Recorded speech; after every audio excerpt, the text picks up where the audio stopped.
পরে যদি আমরা ঘুমে যাই এদিকে আমাদের কষ্ট হবে?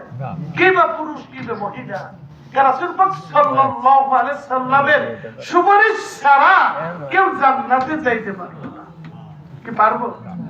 অথচ আমরা এখন টাচ মোবাইল নিয়ে ঘুমে যাই। জিকির কোন সময় করো? মোবাইল দেখতে দেখতে তো হ্যাঁ, মোবাইল দেখতে দেখতে দেখতে দেখতে আমরা ঘুমে যাই। আমরা গান শুনতে শুনতে ঘুমে যাই।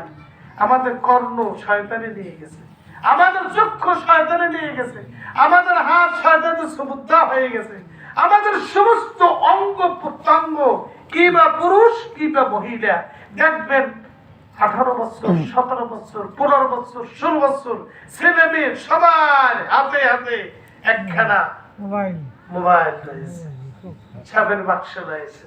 ঠিক কিনা বলেন? এখন মোবাইল ছাড়া ক্লাস হয় না, মোবাইল ছাড়া সে হাঁটতে পারে না, মোবাইল ছাড়া চলতে পারে না, এমনকি এখন বাচ্চারাও মোবাইল ছাড়া খানা খায় না। বলেন নাউজুবিল্লাহ।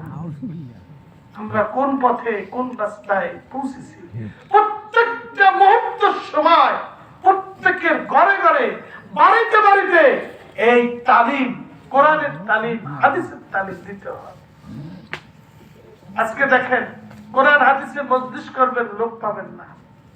আজকে যদি একটু কোনো কায়দায় একটু গান বাদ্যের একটু দাওয়াত দেওয়া হয়তো মনে হয় এই বাড়ির আগানে বাগানে কোথাও জায়গা দিতে পারতেন না। কি পারতেন? যাদের ওয়াজ শোনা দরকার তারা কোনো ওয়াজে আসে না। ঠিক কিনা? কাল কিয়ামতের ময়দানে কঠিন মুসিবতের সময় তখন আফসোস করবে রব্বুল আলামিন, মাবুদ গো এত বড় আযাব, এত বড় গজব তুমি তৈয়ার করে রেখে দিয়েছো।